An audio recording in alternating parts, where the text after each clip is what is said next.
যদি বিজেপি দল জেতে তাহলে আবার কবে লোকসভা নির্বাচনের জন্য এই আমগাছতলায় মিটিং করবেন ভাবতে হবে। ভাববেন যে আপনি মন গড়া কথা বলছেন না। কিছুদিন আগে করলো না, 150-র বেশি সাংসদকে সাসপেন্ড করে দিল লোকসভা থেকে। সাসপেন্ড করিয়ে দিয়ে যা কিছু জনবিরোধী আইন পাস করিয়ে নিল, এইভাবে করবো। দেশে ফ্যাসিস্ট রাজত্ব তৈরি করে দেবে, বলবে উন্নয়ন থেমে থাকবে না, উন্নয়ন হবে। তার জন্য আগামী 15 বছর কোন নির্বাচন দেশে করা যাবে না, আইন করে দেবে। লোকসভা রাজ্যসভায় পাস করিয়ে যদি আইন করে নেয়, রাষ্ট্রপতি যদি তাতে সই দিয়ে দেয়, আপনি আর কোথাও বিচার পাবেন না। বলবে উন্নয়ন চলবে, উন্নয়নের স্বার্থে 15 বছর নির্বাচন সব বন্ধ থাকিলেও দেশে আপনি যাবেন কোথায়? গণতান্ত্রিক দেশ, গণতন্ত্রটা শেষ হয়ে যাবে। সেই জন্য গণতন্ত্র রক্ষার লড়াইয়ের জন্য আমরা সবাই জোটবদ্ধভাবে লড়াই করছি, গোটা দেশ জুড়ে লড়াই করছি। ইন্ডিয়া জোট। অনেকেই আমাদেরকে বলল যে দিল্লিতে সীতারাম ইয়েচুরি সিপিআইএম এর সম্পাদক আর তার পাশে বসে আছে এই রাজ্যের মুখ্যমন্ত্রী, তাহলে তোমরা দিল্লিতে দোস্তি করছো আর এই রাজ্যে কুস্তি করছো, বলেছে। আমরা তখন বলেছিলাম যে মালদা টাউন স্টেশন থেকে দিল্লির জন্য একটা ট্রেন ছাড়ছে, সেই ট্রেনে অনেক মানুষ ওঠে, কিন্তু সবাই দিল্লি অবধি পৌঁছায় না। কেউ মাঝপথে নেমে যেতে পারে, মাঝপথে নেমে গেছে, যার নামার সে মাঝপথে নেমে গেছে। বেইমানি করার জন্য ওই জোটের মধ্যে ঢুকেছিল, মাঝপথে নেমে গিয়েছে। তাহলে পরিষ্কার একেবারে কে নেমে গেল, কত ব্যাখ্যায় আমি যাব না, আপনারা বুঝতে পারছেন কে নেমে গিয়েছে। গুঞ্জন চলছে গোটা জেলা জুড়ে যে বোঝা পড়া হয়েছে। গোটা রাজ্যের বেশ কিছু আসন গোপন সেটিংয়ে বিজেপি দলকে ছেড়ে দেওয়া আছে, তার মধ্যে মালদার 2টো আসনও ছেড়ে দেওয়া আছে। কারণ কি? জীবনে যারা রাজনীতি করে না তাদেরকে দাঁড় করিয়ে দেওয়ার মানেটাই, জীবনে রাজনীতি করেছে যারা দাঁড়িয়েছে, রাজনীতি করেন তাদেরকে দাঁড় করিয়ে দিয়েছে, মানে বিজেপি দলের সুবিধা করার জন্য দাঁড় করিয়ে দিয়েছে, বোঝা পড়ায় দাঁড় করিয়ে দিয়েছে। এটা যত বেশি মানুষকে আমরা বোঝাতে পারবো যে দেখুন তাকিয়ে কে দাঁড়িয়েছে, রাজনীতির বোঝে না, সে এসে দাঁড়িয়ে গেল। জনগণের সেবায় কোনোদিনও কাজ করেনি, কোনোদিনও কাজ করেনি। হয়তো ওই দক্ষিণ মালদায় এদের যে দাঁড়িয়েছে সে হয়তো এদেশে 25 বছর কোনো ভোটে অংশগ্রহণ করেনি, সে দাঁড়িয়ে। এগুলো দেওয়া মানে কি? বিজেপি দলের পথটাকে সুগম করা, পথটা প্রশস্ত করা, তার বিরুদ্ধে আমাদের লড়াই। সেই লড়াই জিততে হবে, সেই লড়াই জিতবার জন্য আমরা ঐক্যবদ্ধ হয়েছি। 2016 সালে পরিণত করতে হবে আজকে বাংলাকে, মালদা জেলাকে। মনে আছে 2016 সালের বিধানসভা ভোটে মালদা জেলায় তৃণমূল কংগ্রেস দল একটা আসনও জিততে পারেনি, একটা আসনও জিততে পারেনি। একটা বিজেপি দল জিতে গিয়েছিল বৈষ্ণবনগরে। আজকে সন্ধ্যাবেলা আমরা গিয়ে সেখানে বসবো, কোনো সম্ভাবনা থাকবে না বিজেপি দলের জেতার। একটা আসন জিতেছিল বৈষ্ণবনগরে, বাকি গোটা মালদায় বাম কংগ্রেস জিতেছিল, তৃণমূল শূন্য মালদা জেলা হয়েছিল। এবারেও তাই করতে হবে, বিজেপি শূন্য, তৃণমূল শূন্য মালদা জেলা। 2টো আসলেই আমাদের জাতীয় কংগ্রেসের প্রার্থী আছে। আমাদের কোনো সংকীর্ণতা নেই, আমরা খোলা মনে রাজনীতি করি। আমরা তো কাস্তে হাতুড়ি তারাই ভোট দিই, কিন্তু আমাদের সমস্ত কর্মী এবারে হাত চিহ্নে ভোট দেবে, সমস্ত সমর্থক হাত চিহ্নে ভোট দেবে। কেন না? দেশ বাঁচাতে হবে, দেশটা বাঁচবে না আগামী দিনে। RSS এর জন্ম হয়েছিল 1925 সালে। রতুয়ায় কত RSS আছে আমি জানি না, কিন্তু আমাদের বিভিন্ন এলাকায় আমরা দেখতে পাই, আপনারাও বোধহয় দেখতে পান, যারা খাকি হাফ প্যান্ট, সাদা জামা, মাথায় কালো টুপি, হয়তো RSS এর প্যারেড দেখতে পান। এসব এলাকায় হয়, এখানে হয় না। কিন্তু আপনি ওল্ড মালদায় যান, ইংরেজ বাজারে যান, মানিকচকে যান, আপনি বামনগোলা, হবিবপুর, গাজলে যান, RSS এর শাখা বাড়ছে। বামফ্রন্ট আমলে বাড়েনি, এখন বাড়ছে। তারা খাকি হাফ প্যান্ট পরে পায়ে বুট জুতো পরে, মাথায় কালো টুপি, হাতে বড় বড় লাঠি, এই হচ্ছে রাষ্ট্রীয় স্বয়ংসেবক সংঘ। এইসব এলাকায় তার বাড়বাড়ন্ত নেই, কিন্তু ওইসব এলাকায় বাড়বাড়ন্ত আছে যা বামফ্রন্ট সরকারের আমলে এই বাড়বাড়ন্ত ছিল না, যা এই সরকারের আমলে এই বাড়বাড়ন্তটা হচ্ছে। গোটা রাজ্য জুড়ে হচ্ছে, গোটা রাজ্য জুড়ে বাড়বাড়ন্ত হচ্ছে। 1925 সালে আরএসএস তৈরি হয়েছিল দুর্গা পূজার একটা বিজয়া দশমীর দিনে। 1925, 2025 আসছে, এটা 24। এই 100 বছরের যে আরএসএস, সেই আরএসএস এর পরিকল্পনা 2025 সালে ভারত রাষ্ট্রকে অন্যভাবে পরিচালিত করা। কি বলছি বুঝতে পারছেন? সেক্ষেত্রে বলছি কি বলছি বুঝতে পারছেন? 100 বছর হবে আরএসএস এর।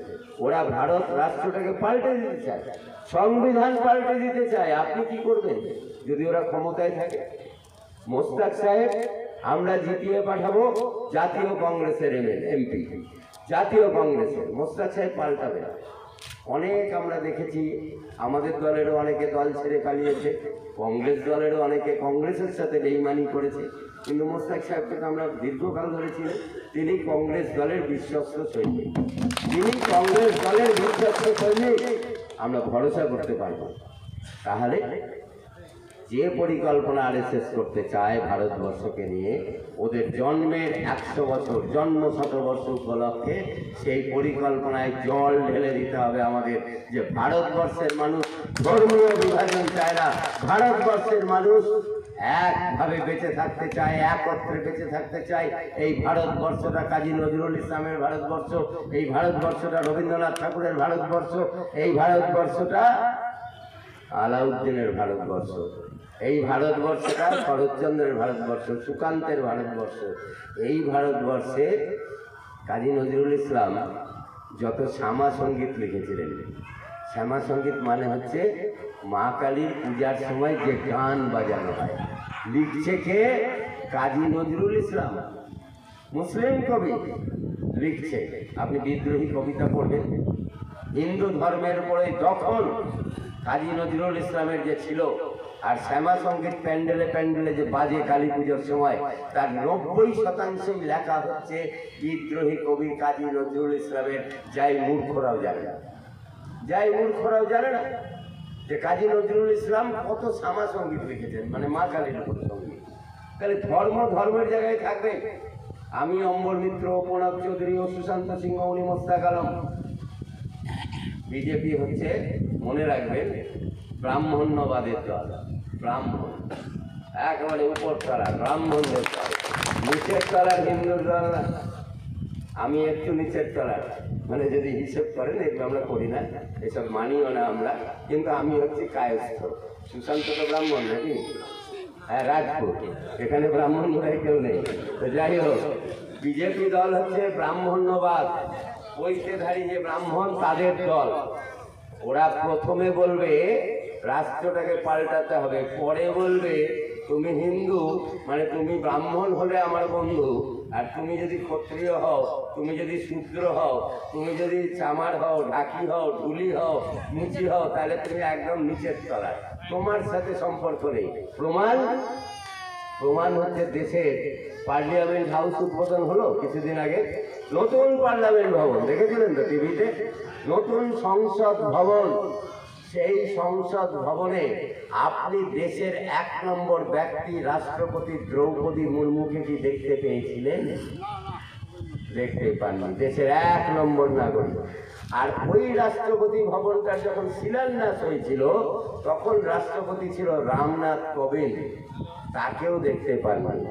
রামনাথ কোবিন্দ দলিত সম্প্রদায়, আর দ্রৌপদী মুর্মু দলিত সম্প্রদায়। দলিত সম্প্রদায়কে বিজেপি দল কখনোই মাথায় তুলে নাচবে না। তাই দ্রৌপদী মুর্মু আমন্ত্রণ পায় না, রামনাথ কোবিন্দ আমন্ত্রণ পায় না, দেশের একমাত্র প্রধান ব্যক্তি রাষ্ট্রপতি। আমি জানি না যে এখানে যিনি দাঁড়িয়েছেন বিজেপি দলের, তাকেও আপনারা নাম ধাম জানেন, কি চোখে দেখে বিজেপি? দ্রৌপদী মুর্মুকে যদি রাষ্ট্রপতি ভবনে আমন্ত্রণ না জানায়, তাহলে তাকে আর কি জানাবে? এরা সাংঘাতিক সাংঘাতিক উগ্র ধর্মীয়। এরা মনে করে ব্রহ্মার মাথা থেকে ব্রাহ্মণের জন্ম, আর ব্রহ্মার পা থেকে হচ্ছে ওইসব ছোট জাতের জন্ম। এরা জাতপাতের রাজনীতি করে, যা আমরা বিশ্বাস করি না। সবাই মানুষ, সবার উপরে মানুষ সত্য। সবার মাথা আছে, দুটো হাত আছে, চোখ আছে, বুদ্ধি আছে, পা আছে, সমস্ত কিছু আছে, সবাই মানুষ। তাহলে এই মানুষে এরা বিশ্বাস করে না, এরা জাতপাতে বিশ্বাস করে। জাতপাত মানে হিন্দু ধর্মের মধ্যেও 50টা ভাগ করবে, দিয়ে নিচুর তলার হিন্দুকে দাবড়িয়ে রেখে দেবে। তাহলে আমরা কি এই রাষ্ট্র চাই? আমরা এই রাষ্ট্র চাই না, এই সংবিধান চাই না। সংবিধান পরিবর্তন করছে, ন্যায় সংহিতা জানেন তো সবাই, মনুসংহিতা স্টাইলের সংহিতা বলছে, দণ্ড সংহিতা, সাক্ষ্য সংহিতা,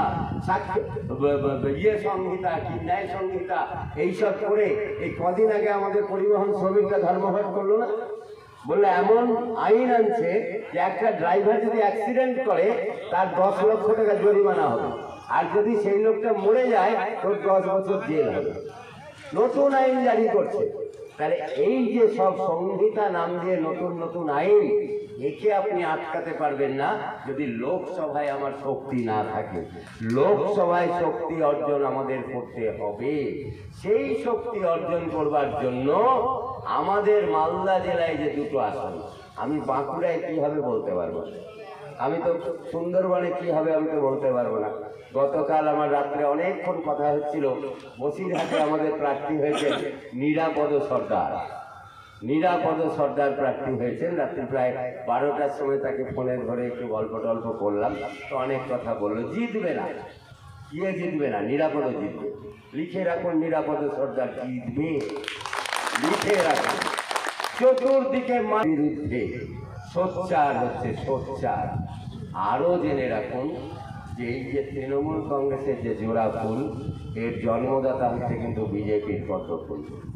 1998 সালে তৃণমূল কংগ্রেসের যখন জন্মলাভ করে, তখন এই ঘাস ফুল চিহ্নটাকে রেকগনাইজ করার জন্য, স্বীকৃতি দেওয়ার জন্য বিজেপি দল স্বীকৃত রাজনৈতিক দল হিসাবে সুপারিশকারী ছিল। সুপারিশকারী যে এই ঘাসফুল চিহ্নটাকে নির্বাচন কমিশন যেন স্বীকৃতি দেয়, তার জন্য বিজেপি দল সুপারিশ করে তৃণমূল দলের সৃষ্টি করেছে, ওর প্রতীক চিহ্নটাকেও সুপারিশ করেছে নির্বাচন কমিশনের কাছে।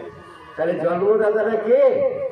এখন তো জন্মদাতার বিরুদ্ধে যেতে পারছে না, তাই বোঝাপড়া করে নিচ্ছে যে 42টা আসন আছে, তুমি 20টাতে তোমার জেতার ব্যবস্থা করছি, আমাকে 22টা ছেড়ে দাও, 22টাতে আমি জেতার ব্যবস্থা করি।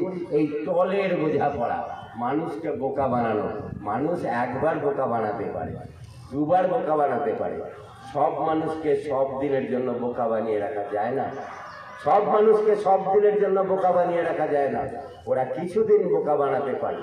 98 সালের পঞ্চায়েত ভোট আমরা ব্যালট দেখেছি, উপরে জোড়া ফুল, নিচে পদ্ম ফুল। দেখেননি আপনারা?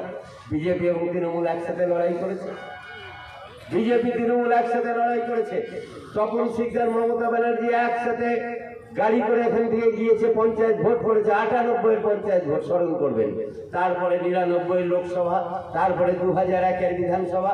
এই সব নির্বাচনগুলোতে বিজেপি এবং তৃণমূল একসাথে লড়াই করেছে। বিজেপির দরকার ছিল পশ্চিমবঙ্গের তৃণমূল নামক একটা দল তৈরি করা, যে দলটা বামপন্থীদের বিরুদ্ধে লড়াই করবে এবং বামপন্থীদের ধ্বংস করার কাজ করবে। বিজেপির দরকার ছিল।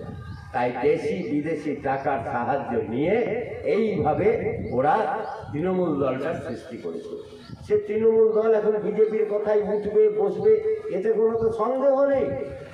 ব্যারাকপুরের এমপি অর্জুন সিং বিজেপির হয়ে জিতলো, মনে আছে তো? বিজেপির হয়ে জিতলো, এবার চলে গেল তৃণমূলে। তৃণমূল ওকে টিকিট দিল না, ও এরোপ্লেনে উড়ে দিল্লি চলে গেল, গিয়ে আবার বিজেপির টিকিট নিয়ে চলে গেল। কি অবস্থা? এবেলা বিজেপি, ওবেলা তৃণমূল, ওবেলা তৃণমূল, এবেলা বিজেপি, এই তো করছে। মুকুল রায় বলছে, আমি তো অনেকদিন আগেই বলেছি যাহাই বিজেপি তাহাই তৃণমূল, গোটা দেশের লোক দেখেছে। তাহলে সঠিক রাস্তাটা আর আমি বাড়াবো না, সঠিক রাস্তাটা বুঝে নেওয়ার জন্য আমাদের রতুয়াবাসীকে সচেতনভাবে এই কটা দিন ব্যবহার করতে হবে।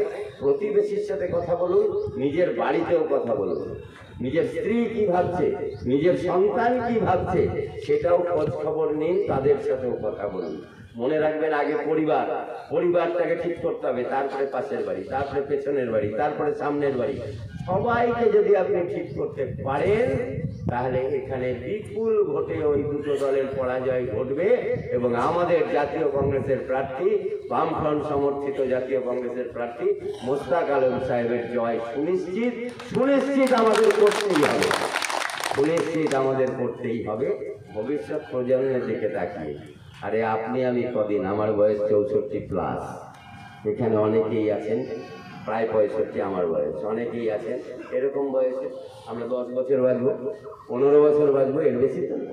কিন্তু আমাদের ঘরে যে 5 বছর, 6 বছর, 7 বছরের বাচ্চাগুলো আছে তারা অনেকদিন বাঁচবে।